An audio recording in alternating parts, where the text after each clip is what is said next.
Thanks for tuning in to My Valley, His Victory, hosted by me, Mackenzie Smith, where I interview Christians who love the outdoors and have walked through valleys in their lives. In a world of highlight reels and surface-level relationships, we all have faced hardships. I believe our experiences can be encouraging to others if we have the courage to be vulnerable. 2 Corinthians 1 says, "The Father of compassion and the God of all comfort, who comforts us in all our troubles, so that we can comfort those in any trouble with the comfort we ourselves receive from God." My goal is to inspire you to come to the Creator through His creation and connect you with Christians who have been through similar experiences. I pray that this podcast encourages you if you are in a valley and pushes you to share how God has turned your past valley into His victory. If you enjoy these episodes, please take a moment to leave a review on your favorite podcast platform and follow this podcast on Instagram. If these episodes have been impactful for you, or you know someone that would benefit from one of these episodes, please feel free to share it with a friend. Your support means the world to me. Thanks so much for being here.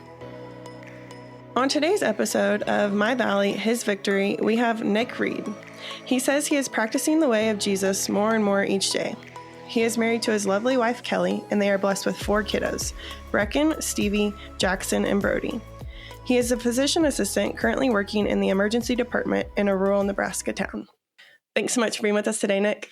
Hey, I appreciate it. Thanks for having me on. Yes. So, as always, we read your bio, but I know there's so much more to you. So go ahead and share just a little bit more about yourself.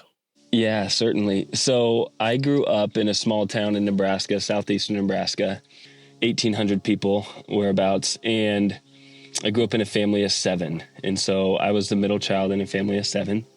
We moved around quite a bit just when we were younger.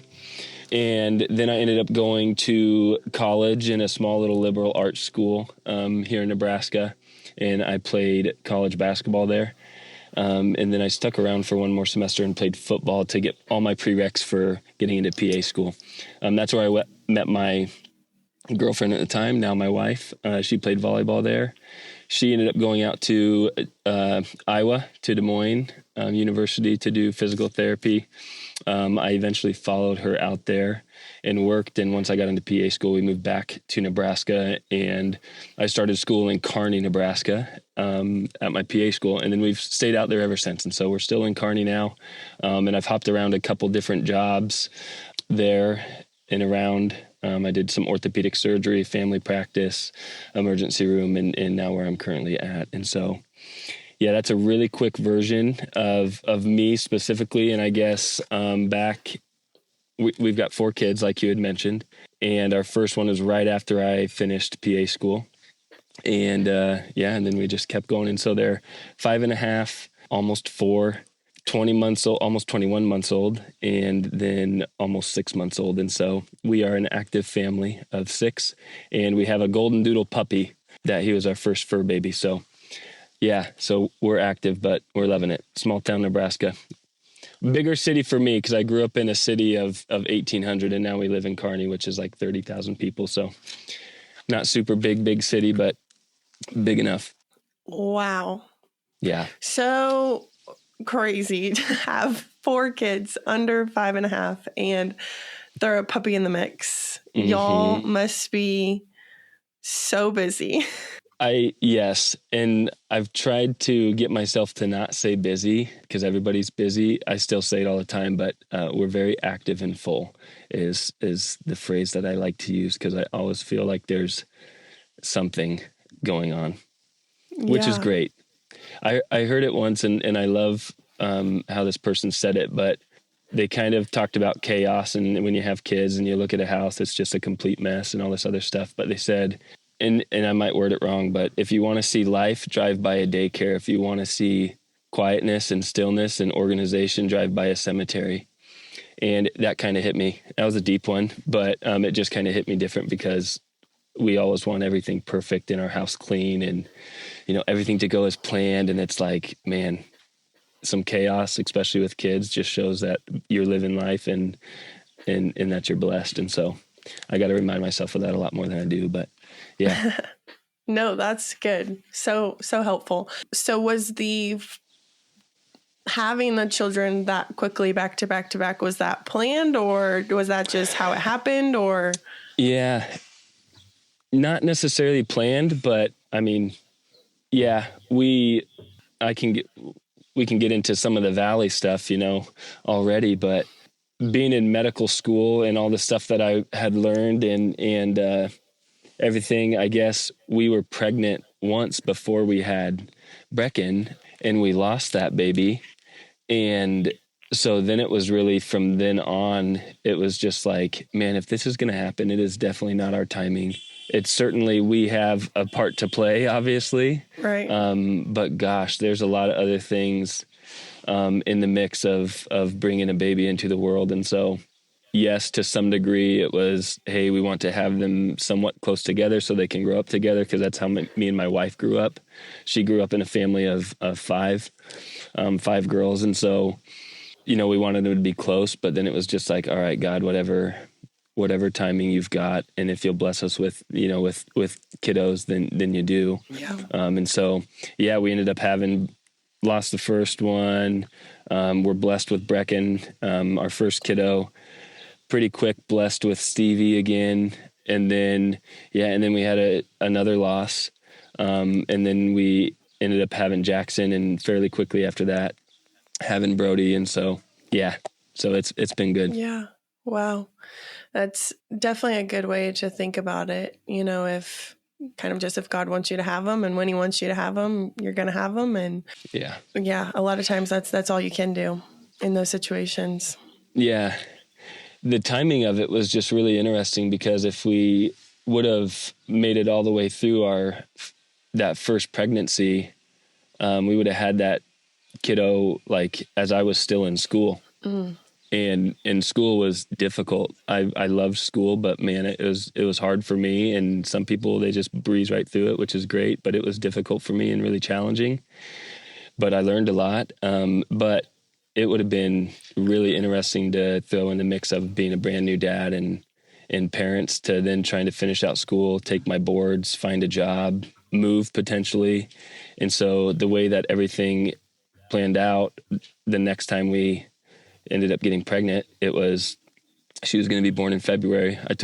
I graduated December, took boards in January, and then I had a month pretty much. And then we had Brecken, and then I had a month until I could actually start my job. And so it was just total God timing with all that. And then the only daycare that we could really find, the lady said, "Oh, we don't have any openings until May."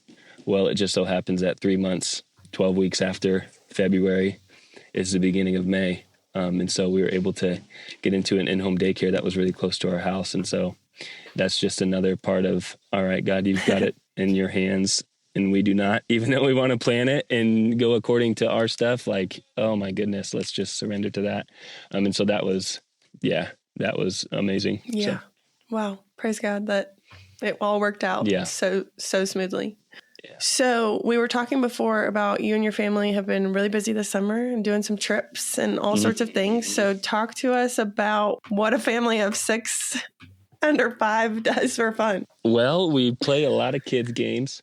No, we try and be pretty active still as best that we can. And so this summer Brody was just, he's only, 6 months old right now, like I said. And so he was still pretty young. The girls both had finished their kind of years of school. And so we just wanted to try and be a little bit more active and outside. And we've got awesome friends in Kearney, so trying to hang out with them. And so a lot of it now, in terms of outdoor kind of activity, is like going and playing outside, going to the swimming pool with our friends and our kids, hanging out in the backyard, grilling out in the backyard, kind of having neighborhood gatherings and having friends and family over. That happens most of the time. And then rarely do we get to actually travel, but we did. And we traveled to Colorado this year, like I was telling you, and just got a hike, and it was so beautiful out there, and the weather was super nice. And so got to hike and see some different things and let the girls ride their bikes and, and I guess kind of get a little bit dirty on the hiking trails. But we do a lot of bike riding and walking around. And there's a couple little parks that are within Kearney that we can go to and have some little trails that are fun for them to go out and do stuff and walk around in the trees. And, so it's a lot of that. Is not a whole lot of solitude and individual travel and outdoor stuff, but a lot of just fun little things that can entertain the kids, but also still be outside versus just sitting indoors all the time. But yeah. Yeah, no, that's super important, whether you're, live in big city life or you're, in the Midwest or in the mountains, like just being outside and making sure that your kids are getting those outdoor experiences, regardless of where you are, I think is so important, and getting them away from the TVs and away from the screens and, taking them into real life activities, whether that's riding bikes, around the block or mountain biking, they're still learning a very similar thing and just really getting a lot out of being outdoors. And so I know that as a society, we have moved away from that some in our children. I feel like whenever we grew up, I feel like we're about the same age. Whenever we grew up, it was like all we did was play outside. Right. And unfortunately, some of it has to do with the safety of things. It's not just that we have a bunch of stuff for kids to do inside, which is definitely true. So you got to be intentional with taking away, TVs and iPads and all those things. But it's also like, man, can I put my kid outside and let him play for 2 hours? Like, I used to ride my bike all over the place or walk around town, and it was like no big deal, right? It was just like, hey, how's it going? And nobody cared. Or I'd go to the pool and spend time at the pool for the entire day and then hang out at my friend's house. And it was, you didn't have phones to check in, so you had to actually call and update. It was just it's way different. Being a kid now would be difficult. Being a parent now is difficult too, and it's always been difficult. But yeah, it's just certainly different than the way that we grew up. And even school, I'm like, man, we used to do like 3 recesses a day, have nap time, drink chocolate milk. And now I'm like, they're learning how to read in kindergarten. I don't know if I learned how to read but which is also great. But I just think that, we certainly had a lot more, or I feel like, and I could be totally wrong. Forgive me, any teachers that say, no, we still really, include play in our system, because I think that that's great. And so that's what we tried to do a lot this summer, was not get so crazy on, a lot of the more school stuff throughout the summer, but was like, let's just play and hang out with each other and adventure. And then, because you're going to start school here pretty soon again, and you're going to get right back into this, all the stuff. So, yeah. Not to go off on a tangent, but I have always wondered, though, and I don't have the statistics and I don't look at the statistics, but is it really safer, or was it more safer, or did we just not have as much information about all of the things going on in the world? and that could totally be right. And I don't know what that stat would be, but it's certainly an interesting one that you just have, we just weren't aware of it, so we were oblivious and just thought everything was going to be okay. And or it's just like it's the phenomenon that happens, and it happens to me, is like, I am, get scared of going hiking in bear country, but it's like, I know deep down in my brain that the statistic of getting attacked by a bear is like 1 person a year, or whatever. Like, it's a really low statistic. But now that we have social media and we get to see and we get to hear about those things happening all the time, my brain thinks that it's way more of a threat than it is. And so I wonder how much of that is like the same, I don't know what the scientific psychological word for that is, but so is Colorado a place that you guys frequent often, being in Nebraska? Is that, kind of one of your favorite places to go, or is it just something that happens to be close and accessible? Yeah. And so a little bit of both. I did not do that stuff when I was a kid. We didn't really do vacations at all, besides up to our aunt and uncle's place, and they happened to live on some water. And so that was the extent of like vacations for us as kids. My wife did a lot of stuff at like a big state park here in Nebraska called Mahoney State Park. And so she loved doing those things. But her sister lives out in Vail or around Vail. And so that's part of the reason is, hey, we can go out there and have somebody that we know, have a place to stay, and be able to see family that we don't see that often. And so that's one reason why we frequent Colorado. And 2 is, yes, it's close. And we both love like magnitude of the trees and the waters and the mountains. Like, it's different, and Nebraska's a different kind of beauty as well.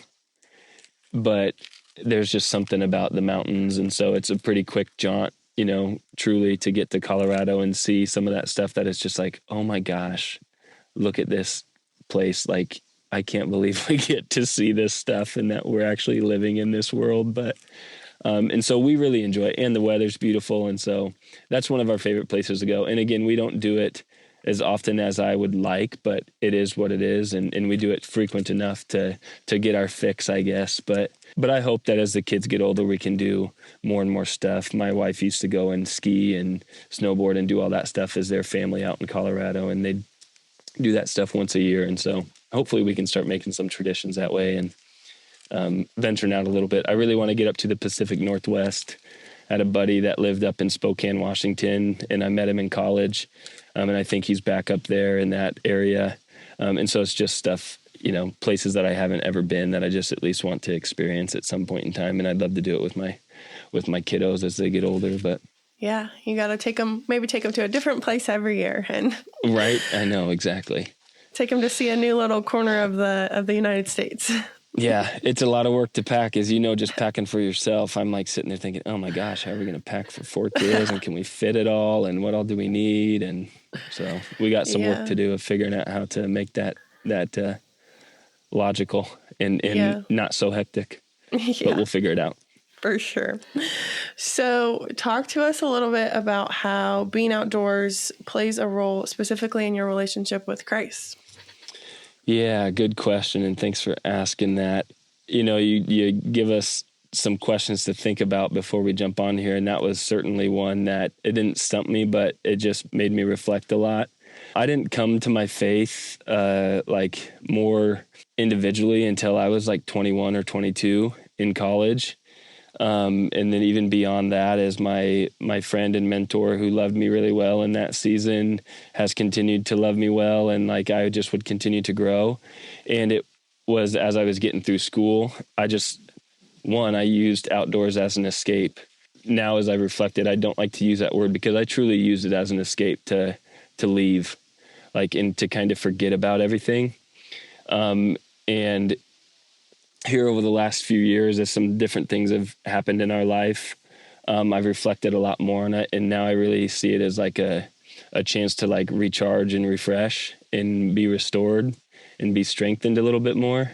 And so I think that's the biggest thing for me is I used to use it as I was just an active guy and I wanted to get away and get out of the noise, which is wonderful. And I think people need to do that.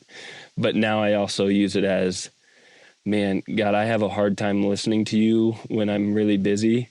And so I don't want to escape my life and think that it's going to be better when I come back. I want to come closer to you and be restored and refreshed so that I can go back into my crazy life and feel like I have some strength and some peace and joy in the midst of all that stuff. And so that's what the outdoors has done for me. It also really makes you, or at least for me, makes you realize that we're small, but we're also a really integral part of God's story. And so it's makes you realize, just even sitting here by a lake and sitting right in front of this massive tree. And it's just man, I'm a tiny little thing. And I'm insignificant, but I'm really not, because then I can look down and I can see this little pebble and I'm wow, I'm way bigger than that. Or this leaf or the flowers or whatever, right? And it's God cares about that stuff. He certainly cares about us. And so it's just been good reminders to slow down a little bit and get back to some restoring and refreshment versus just escaping because I'm tired. Yeah, so good.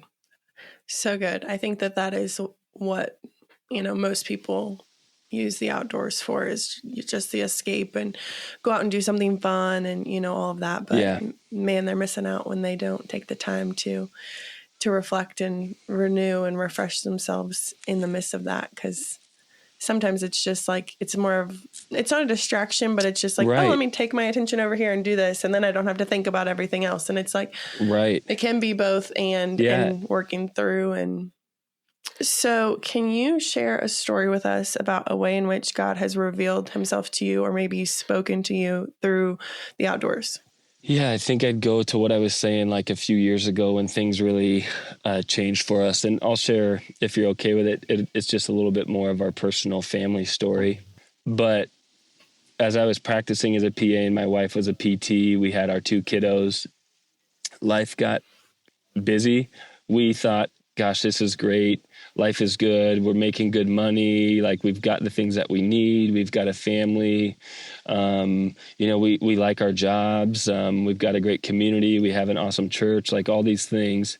And there was still something in us that I wouldn't necessarily say was emptied, but we were just like, there's something more. And I don't know if it was the Spirit stirring both in us or what, but I would like to say, well, I'm just going to say, yeah, it certainly was, because we wouldn't have made the change with some things if it wasn't.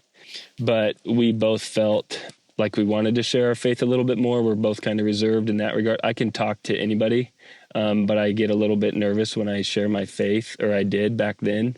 And then my wife is kind of the same way. And so we're like, okay, how can we do this more? And one of the verses, and it'll be the verse that I would like to share with you guys later, but it was Psalm 23, and the idea of lying down in the green pasture, being beside the still waters, and refreshing our soul and finding restoration and knowing that we truly don't lack anything. It was like, oh my gosh, this big aha moment of, gosh, we need to slow down. We need to slow down. And so we started trying to do that. And for a couple years, we're praying for this unhurried life and slowing down and being more intentional with just our interactions and how we're going about our days, so we don't just let time pass.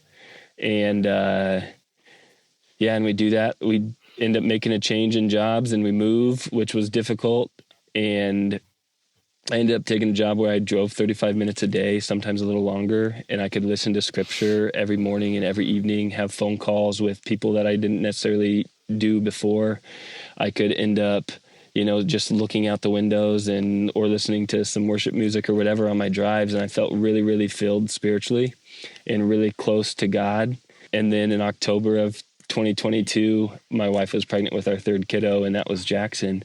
And we thought everything was going to be fine, because everything had looked fine on all the ultrasounds and all the workup. And then he was born and had some troubles, respiratory troubles and everything else. And they voiced their concerns that he looks like he might have trisomy 21 or Down syndrome.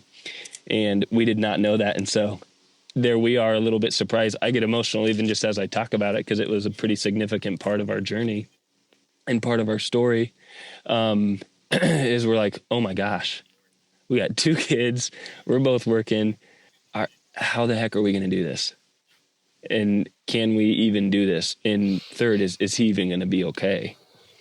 And I just remember sitting there lying in bed, because my wife got a spinal and she couldn't move. So we couldn't go back and see him. And we're just laying in bed and kind of crying with each other and talking to each other about what's going to happen and what we're going to do. And eventually we both just again, a total spirit thing. And God was certainly present in that room throughout the whole birthing experience. But it was just like, wait, we prayed for 2 straight years for stillness and for slowing down. And Jackson was the answer, and was certainly the gift for a 2-year-long prayer of stillness. And it certainly did not come in the way that we had wanted it or expected it, but it came in the perfect way. And so, it was just that entire season for 10 months straight after we moved and I took that new job, 10 months straight, that God met me every single morning and every single evening in the way that I looked at the world, in the way that I listened to the world, in the way that I interacted with people in my job. Yeah. And he met me real close. And I often say, man, I want to get back to that. I felt so good at that point, and I get there frequently still, but there was something special about that moment. And it was really just to, I think, strengthen me for what was to come in October with the birth of our son. And so, that was a long answer to your question, so I apologize, but I think that's the biggest moment where I feel like things really flipped for me in terms of realizing, man, there's something special, more special than I ever thought or ever knew, about sitting outside and just being silent and enjoying it for what it is and not for what I get to do in it, but simply enjoying for what it's bringing into my life and slowing down enough to say, okay, God, I want to listen to you, and then doing my best to do it. And I don't always, but yeah. So long answer. Sorry. Hey, there's no such thing here. You share whatever you want in whichever way you choose. So I think that's so sweet that you had that time with God before that season to just really, I think that a lot of times, like, we would say, oh, I'm good on my faith. I trust God. I'm doing pretty good. But then things like this happen and it kind of rocks your faith. And then it's like, oh man, I was not in a good place. And so the fact that you were building that relationship and actually truly like investing a lot of time and feeling so fulfilled, and not in just that like, oh yeah, I'm good, right. Because there's differences there, right? And so that whenever that news was given, it was, you had the posture of, like you had full faith in God. You knew what was happening. You didn't question things. I'm sure you did a little bit, but you know what I mean? Like you were able to accept it and understand and see things with, those spiritual eyes, because you had spent so much time in that space before.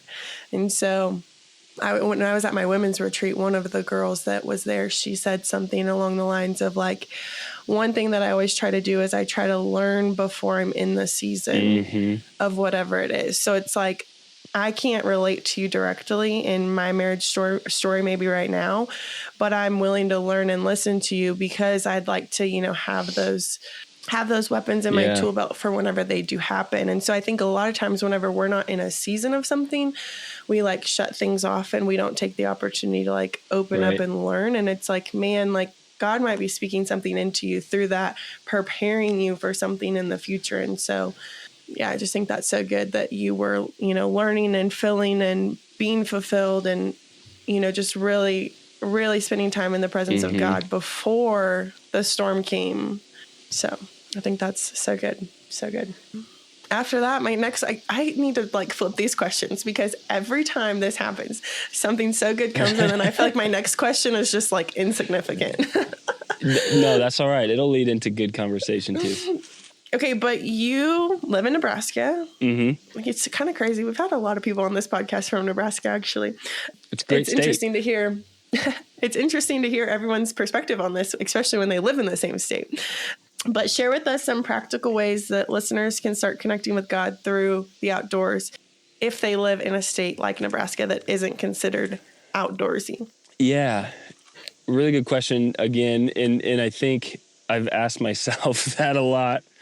And you could ask my wife and she's like, oh yeah, Nick wants to move to Colorado or he wants to move out of Nebraska. And I do and I don't. But I think it's because we don't live in a place like Colorado, it's easy to see that as like this destination and this like really great place to go and travel to and see and visit.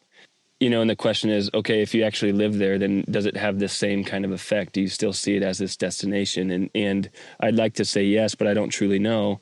2 is to realize that you're seeing it as a destination and like this like thing that you can get and that you desire so much, this like selfish desire. I mean that I just mean that truthfully. It's like, yeah, that would be great. I just want to do that. That would be the great lifestyle. And that's the stuff that I want to do. So to be in Nebraska and to be able to, I guess, reflect on that a little bit and say, what are the beautiful parts of my story, like right here and right now? And there certainly is that there, and there's beauty everywhere. And really just in creation, it's like, again, it's amazing. I'm in Nebraska and I'm looking at this massive tree and I just am in awe of it. And so how can we just stay in awe and wonder of God's creation? Because really all of it is beautiful and it's just a different art piece, that you're looking at. And so I just ended up I kind of go off here, but when we were in Colorado, I sat down at a coffee shop and spoke with a man who's was from Maine. Well, and he was biking from Maine to, from Portland, Maine down to San Francisco and fully through. And so I sat and chatted with him for like 30 minutes and I asked him, what was your favorite places to go through? And one, he's like, oh, right here, Colorado, going over Loveland Pass, Vail Pass. That was beautiful. All the trees, the mountains, everything was beautiful. He goes, but the next place I'd say was Kansas. And I'm like, really? And he said, yeah, you end up getting in these flat areas and, you know, there's no buildings, there's nothing. It's like an ocean. You can just see for miles and miles. And I was like, dang, I needed that perspective from you. And because that's what it's like, it is beautiful. We're just so used to seeing it that now doesn't have the impact. And so one is to just be able to every day see it as a new day and be like, okay, God, what do you want me to see today? And then like in the urban, I guess to more answer your question, in the urban life, like, or even just in Nebraska in general, that doesn't have this big, beautiful mountains and humongous lakes. I mean, it's got a lot of stuff. You just have to go out and be able to find it. But is to just truly say, okay, God, if you speak through creation to me, help me smell the good smells you want me to experience. Help me taste the good food and hear the sounds of the birds and the leaves rustling, and help me to feel the feelings that Nebraska offers in the grass and in the water and in the rocks and all that stuff. And so it's really just, for me, I guess, and I don't do a great job of it every day, but is to say, okay, God, just ground me in today and help me to experience like my senses to the fullest, because then really it's beautiful no matter where you go, because everything is all the senses are being filled. And so that would be how, in something that's not big and, you know, you think of Utah or you think of Colorado or Pacific Northwest and stuff like that, then it's like, yeah, that stuff is amazing because you just don't see it, or we don't in Nebraska at least, but there's stuff in Nebraska that you can still, you know, see God's beauty in. But yeah. As you were talking through that, I was listening to a sermon yesterday called Here Verse There by Josh Bingle up in Spokane, Washington, actually. And it's all of what you were just saying. And the fact that you said, you know, like there's kind of the selfish ambition or, you know, thing to go there.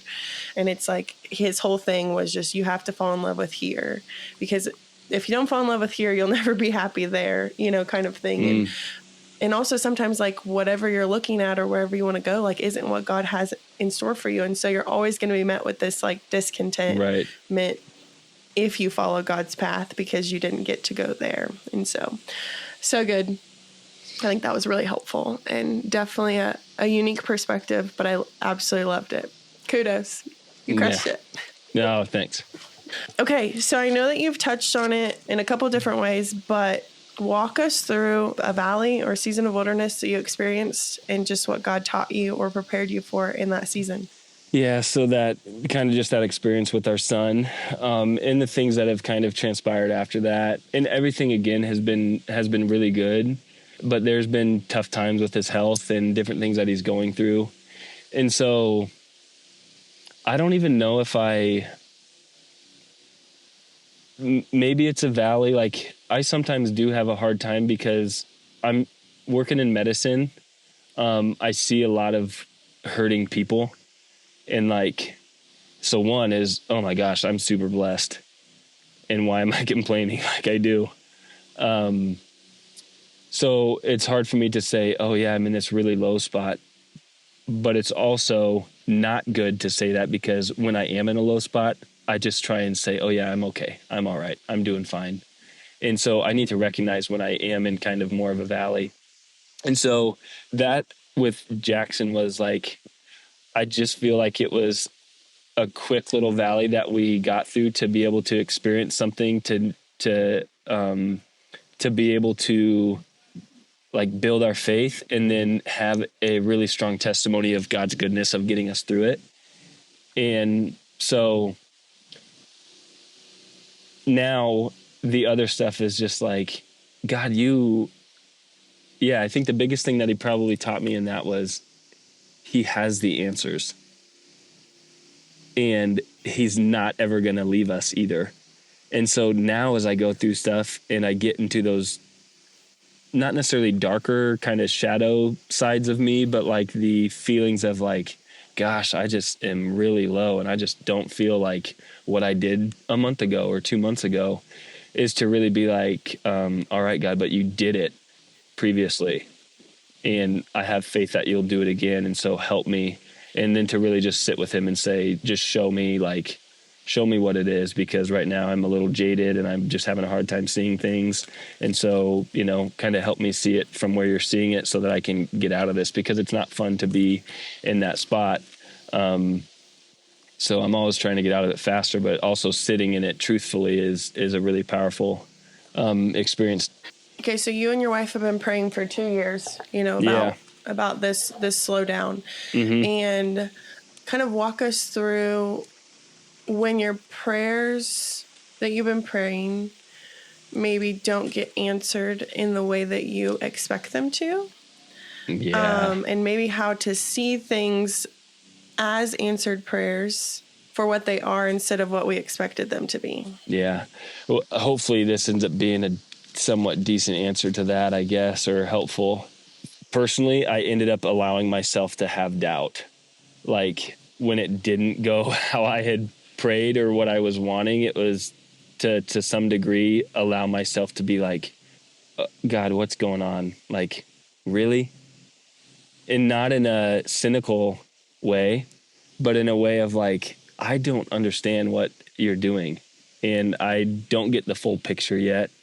Help me to see it the way that you're seeing it, and to just really be able to sit and wrestle with him for a little bit in the midst of like those, didn't this get answered the way I wanted it to get answered? And so I recently was listening to a sermon, and it pretty much, one of the things I took away was, doubt is not a sin. Like, it's okay to have the doubts and to question, and he is merciful and loves us and will keep us in his love. Like, but he is okay with us being truthful and honest to him. And so when we're angry with him and we're doubting him, or we're suffering because he didn't answer the way we wanted a prayer to be answered, was just to be able to truly go to him and not turn from him. And so that's what I feel like I've learned the most in those moments, is to not be like, all right, God, you didn't do this like I wanted, and so I'm going to, kind of turn my back to you for a little bit while I figure stuff out. It was more of a, I'm going to sit at your feet a little while longer and beg for some understanding, and ask you for more understanding. And so I really feel like that part brings me closer to him in terms of the surrender, is just to be able to say, okay, I just have to ask you a bunch of questions because I'm really confused. And I don't want to leave your love, because I've lived that before, and it's not near as fruitful and near as life-giving as being in your love. And so even though I'm frustrated or angry or having doubt, I want to remain in it, because the life that I live in his presence is way, way, way better than the life that I used to live outside of his presence. And so, yeah.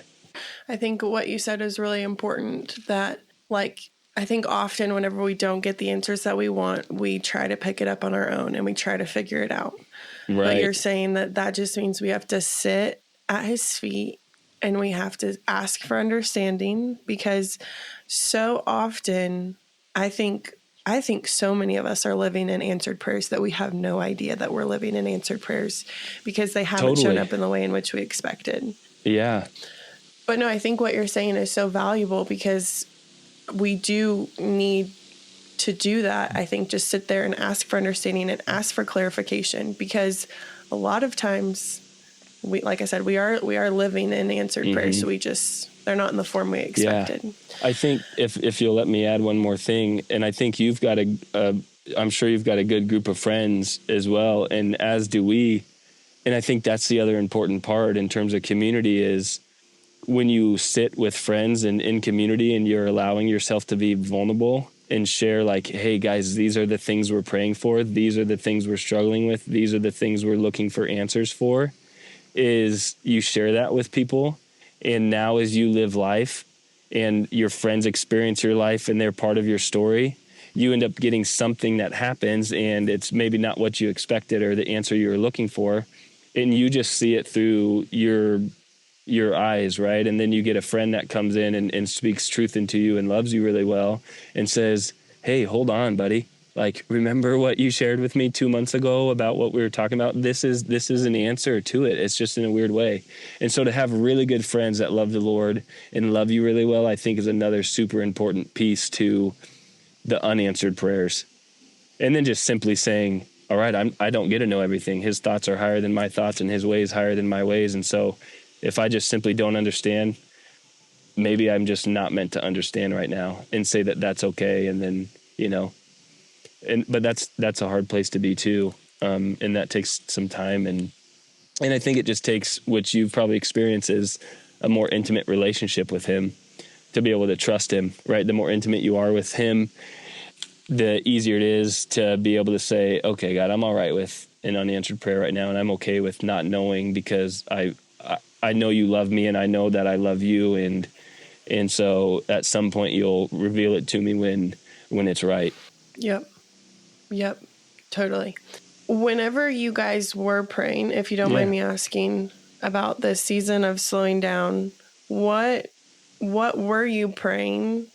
And was it, kind of just this general, we want to find more stillness, we want to slow down, or was there like specific things that you were like, I want my wife to not have to work, or, I want X, Y, and Z? Like, I have a reason I'm asking, but I'd love to hear your thoughts. Yeah. So one was just to say, God, we're tired. What we're doing right now is not, it's working earthly, and we are super blessed and we got a lot of things and life is good, but we're just tired. And we're not sure if that's because we have 2 kids and we both work, or if that's because of some of the choices that we've made. Not bad choices, but right, just the lifestyle choices that we've made. So there was some of that. There was some of, hey, is there more that you're calling us to that we're missing because we're way too busy to hear your voice? And so there was a lot of that. Help us hear your gentle whisper, the whole idea of lying in the green pastures. And so just kind of like going off of Psalm 23 and breaking that off into kind of individual prayers on different days for different things, but a lot of it revolving around that. And then I had an awesome buddy that really said, man, just go to the Lord's Prayer and say that prayer and really focus on how do you hallow his name, and like, how do you do those things? What is daily bread? And just trying to ask simple questions like that. And eventually led to what was just a more intimate relationship with him, which led to a slower life spiritually. And as we were built up in that, then led to that, slower life in terms of our family. But it was more of a, hey, life is crazy with work. And so is there a new job you want me to take that would give us a better pace to life? Is there a new space we need to move to that would give us a better pace to life?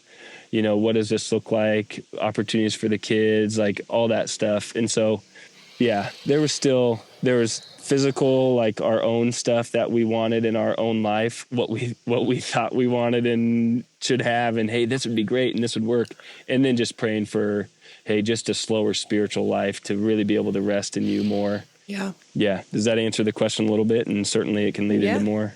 Yeah, for sure. No, I was just curious, because I think like from what you were asking, we're tired, we're kind of doing the earthly thing, we're chasing, what everything in the world says, is there more, so on and so forth. Like, I think that, your family is so important. And so that God was just like, hey, like, I need you to focus here, instead of out there. And the reason I was asking was, I just think, with some of these prayers, like when we aren't praying, and I'm not saying this is always how we should pray, but if we're not, asking very specific questions or praying for very specific things, like that can also muddy the waters to realize that you are living in an answered prayer, right? Because it's like, hey, God, I need you to make my marriage better. And it's like, okay, well, and he's like over here, like, hey, I did this thing. And you're like, you have an idea in your head, but you didn't take it to the Lord. You didn't pray about it. It's just like, I just want a better marriage. And it's like, that could be answered. And so I think it's important, and I know I've said this before, but praying specifically, and doesn't have to be for very exact things, but, you asking the questions of, I'm kind of been doing the world thing. What's important? Can you show me what's important? Is there more? Is there less? Yeah. Like, I think that that's very valuable in the way in which you are praying. Because I think so often we just kind of like send up these like, hey, can you just like make this better? Right. And it's like, yeah, I need more parameters for that, please. Yeah. If you'll let me riff on that a little bit, that's a great point. And something that I thought about too was and it's really hard. And this was kind of in the season of figuring all that stuff out, fell in love with a book called The Ruthless Elimination of Hurry by John Mark Comer. And then fell in love with a book called Gentle and Lowly by Dane Ortland, and fell in love with I love the church that we're at in Kearney, but also fell in love with the Bridgetown Church out in Portland, which currently is Tyler Staton leads that. And John Mark Comer used to lead it. And so they really helped with a lot of stuff in terms of this kind of rhythm to life and practicing a way that reflected Jesus more. That helped me out a lot. But one of the things that he talks about in that book, and I'm not going to be verbatim with it, but is like, in order to ask those specific prayers, you need to be able to slow down and sit with yourself and understand those deep recesses. And a lot of that, it's scary to do that and really fearful, which is why I think a lot of people, you just distract yourself. You get super busy because you're like, man, if I sit and I'm bored for a little bit, I end up thinking about all the anxious stuff. If I sit out here and ask God to reveal this stuff to me, he might actually do it. And if he actually does it, what's this going to bring up? And I'm kind of scared about it. Right. And so it's way easier just to not. And so that was one where, if you just sit and you slow down and you say, okay, God, help me. Like, what are my thoughts that I'm having? And what are those deep parts that are kind of like actually making me who I am and leading me to the life that I'm living? Then it's like, then you can be like, oh, it was actually this when I was 13 years old that made me think this way. And so now you go back to God and say, okay, now this anxiety that I've been a blanket statement praying for, or just kind of broad like prayer of, hey, take my anxieties. Now you can go back and say, hey, God, that memory that I had when I was 13 really harmed me. And I want to release that to you specifically because I don't want to hang on to it anymore. Right. And now he's like, okay, I don't know how that works specifically, but now it's like, all right, now he grabs that up and he takes it and he throws it into the fire and it's no more. You feel like you can actually let it go because you've been able to name it. And so that's where the slowing down helped me out a lot, was you slow down so you understand what you're actually going through and thinking through, and the stuff that hurts you and forms you is from an earthly standpoint. Now you can go back to God and say, okay, this is what I really, really need help with. And then I think it's easier, maybe not easier, but then it's more often I realize, okay, God, you did answer that prayer in this form with a good friend or with this or with that, versus like, all right, God, where is it? Yeah. And then what did you answer? Yeah. No, I think that's really important. And I know I've talked about that on the show with doing the 12-hour walk. And even though it's not a spiritual thing, it's a 100% highly recommended thing. I would recommend to anybody just to go out and, get without distractions, sit in your thoughts for 12 hours without any input from any place. And exactly. I think it's so good. So I would love for you, as we kind of wrap up, would love for you to leave us with a word of encouragement or hope. And I want to kind of ask the question a little bit more specifically to someone who's dealing with what looks like a really challenging situation, because I think that having a child with Down syndrome can be a very challenging situation for a lot of people, with it being a blessing at the same time. Yeah, absolutely. I think thanks for letting me do that for people who listen, and hopefully they can be encouraged, or at least one person can be. I think I would just try and say it's okay to doubt. It's okay to suffer and have some frustration, and allow it to bring you closer to God by asking him more of those questions and then waiting on an answer and not turning from him because you feel like it was his fault. Yeah. And then I don't know if that's a word of encouragement or not. I hope it is, but that's really what I guess kind of sit and think through is a lot of people are going through a lot of stuff. A lot of people's stories are not the story that they wanted. And so you're not alone. Even if that other person doesn't have a child with Down syndrome, they in some way probably have went through a situation in their life that was not what they expected and not what they wanted. And so to be able to find people and listen to their stories and be genuinely curious about their story allows you to operate within your story and say, hey, I've lived a story that I did not expect. And there's some commonality in that. And to be able to sit and mourn with people who mourn, and not that you have to mourn over a kid with Down syndrome, but you go through that stage of maybe grief or whatever it is, just continue to have hope that that things are going to be okay. And then if they're not, and this is, I guess maybe this is more truly for like people who follow the way of Jesus, is if that story continues to be difficult, is to be able to say, all right, God, you must have a better plan. And I may not see it on this side of heaven, but I just have to trust that that is okay. If something happens to my son or something happens to my daughter, is to just be able to ask for the strength and the courage to say that it's okay for me not to know. But yeah, more encouragement, I guess it would be allow yourself to be vulnerable. The world says be super tough. The world says live your truth. The world says do your thing, like YOLO and all those things, which to some degree, great, experienced life, but it's also okay to be broken and feel a certain way and not have to like have everything put together all the time. And so allow yourself to hurt a little bit.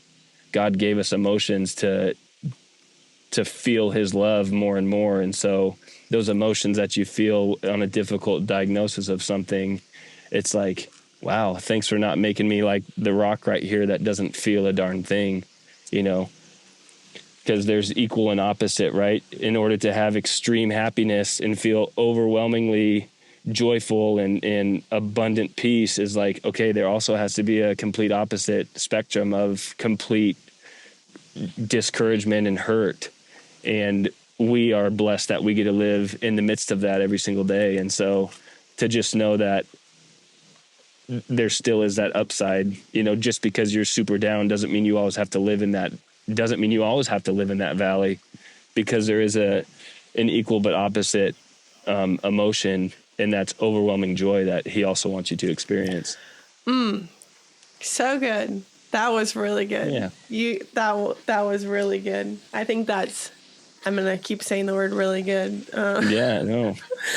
Because, it's so true. Like you can't have one without the other. Yeah. And I think so often we just want the one. We want the high one. We don't want the low one. Yeah. But such a good perspective. And then when you're low, you think you're stuck there. And I've been there. And you've shared that as you've been there too, but there's certainly, and it's hard to see the climb back up. And man, you get to hike mountains and see that journey of going from the low part to the climb and experience that whole journey up there. And it's just like that. Yeah. Life is. But so good. Yeah, I couldn't agree more. And that's such a good word to leave us on. So Nick, for people who maybe want to follow along with you or your family and all the craziness that happens in your life, where can they find you? Yeah, so I am not great at social media as much as I want to be, just because I love connecting with people. But my personal page is of like on Instagram is Extraordinary Dad Life. XTRA, Ordinary Dad Life. And that kind of stems from Jackson. He's got his third 21st chromosome, and so that's a special thing. for us that I'm trying to kind of step into is how to be an encouragement for those families with Down syndrome. And there's some different things we're trying to work on to start some different little nonprofit stuff and summer camps for kids with Down syndrome and adventure activities such as hiking and stuff like that for families with that. And then I have a Still Waters page that, really wanting to try and create a community of outdoor lovers similar to what you're doing, but with the clothing brand and the idea of being able to wear something, one, that feels good and looks aesthetically pleasing that you can actually do activity with. But two is the great reminder to slow down, right? And that Still Waters brand comes from Psalm 23, which I would love to read if you would allow me to. Yeah, please. It says, "The Lord is my shepherd, I shall not want. He makes me lie down in green pastures. He leads me beside still waters. He restores my soul. He leads me in paths of righteousness for his name's sake. Even though I walk through the valley of the shadow of death, I will fear no evil, for you are with me. Your rod and your staff, they comfort me. You prepare a table before me in the presence of my enemies.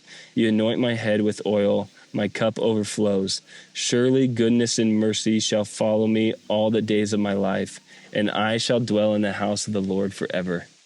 So what we want that brand to be is something along those lines, is to be able to encourage people to get outside, encourage people to adventure, to live within a community of other people who want similar things, to enjoy creation for Creator, not for selfish reasons, but to experience God more fully, and then to also be active and healthy because we believe that's better than sitting inside on the couch. But we really want to build that up. And similar to what you're doing with all your stuff is it isn't an individual thing for us. This is like a communal thing. Like, how do we encourage each other in all of that? Like, it shouldn't just be me and us trying to do something with a clothing brand. It should be like us truly partnering and being in a relationship with people who are going on hikes and girls trips. And how do you actually sit and encourage each other and share in each other's story, be joyful as they're joyful. Like, instead of living all these